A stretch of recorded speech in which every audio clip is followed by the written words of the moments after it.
Hi, thanks for watching. Please click like and subscribe and stay tuned after the video to see how you can keep this channel going. On to the show.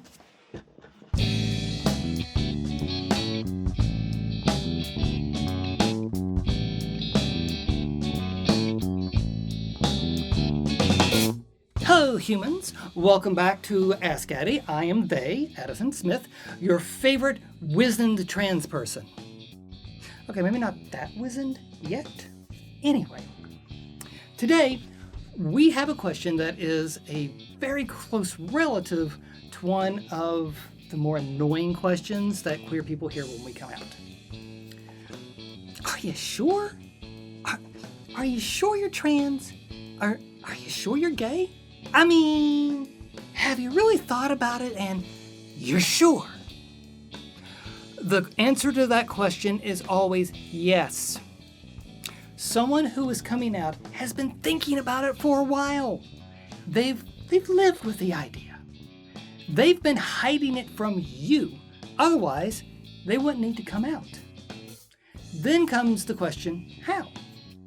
How do you know? Have you ever had, yeah, I'm just not going to let that die. And so should you. Just no. And then it's about trying to diagnose you as anything other than what you said you are. One person tried to tell me that I just have a bad relationship with men because of my father. I'm not quite sure they realized why that is. That's where Nick's question comes in. What is the difference between identifying as a masculine woman or feminine man and identifying as non-binary or genderqueer? Is this a personal choice? Nick, it's very simple. A man knows himself to be a man, whether they're cis or trans. Likewise, cis and trans women know themselves to be women. Non-binary people know that neither of those labels really fits them. Gender identity is something that is a part of us. We all just know. You know who and what you are just as I know I'm a non-binary person who happens to look cute presenting femme.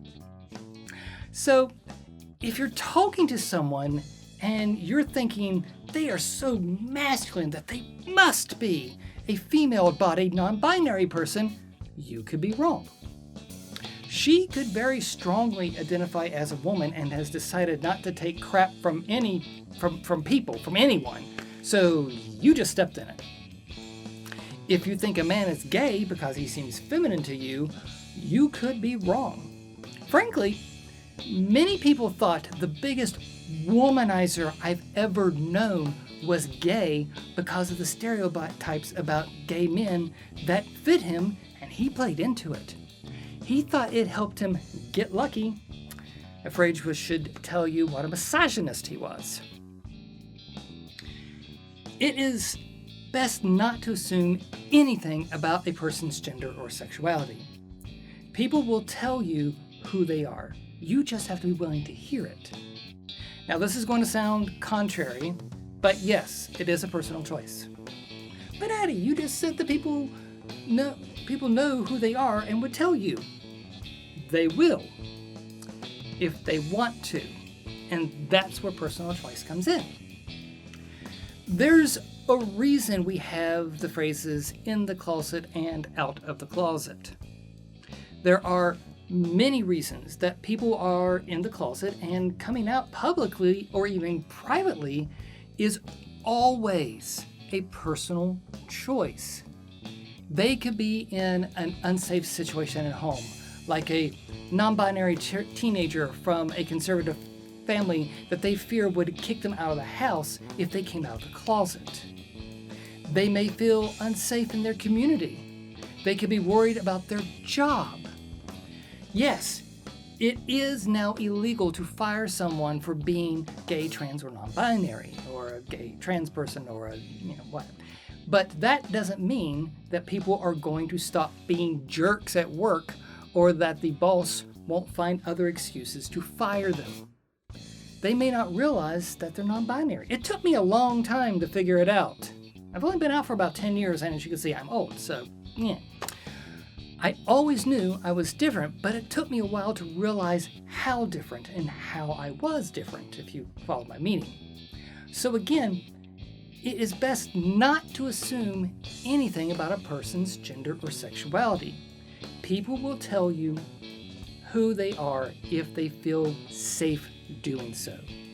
You just have to be willing to hear it and to show them that you are a safe person for them. Now a question for you all. Why does it matter? If you're dealing with a non-binary person or a masculine woman or a feminine man, are you going to treat them with more or less respect? Are you going to treat someone differently if you find out that they don't identify the way you think they did or should? Sadly, the answer to that question is yes. There is a marked difference in the way people treat queer people before and after coming out. That's why we have activism and videos like this. Because really, all three of those people should be treated with the same respect and have the same opportunities as everyone else, no matter what others may think of their gender presentation. Okay, I hope that answers your questions. If anyone else has a question, send it to questions@addisonsagenda.com. That's questions@addisonsagenda.com. Nothing to do but to ask you for help, so here's me. Thanks for watching my channel. Please click like, share, and subscribe, and check out my other titles. Have a question for any show? Send it to questions@addisonsagenda.com. On my website, addisonsagenda.com, you can learn about booking me to speak at your event and much more. All money made from speaking, videos, or through a GoFundMe goes to help with the medical bills my kid and I have due to hypermobile Ehlers-Danlos Syndrome. The link to the GoFundMe is below, as is a link to the Ehlers-Danlos Society, where you can learn more about EDS. Thanks again for watching. Peace and long life.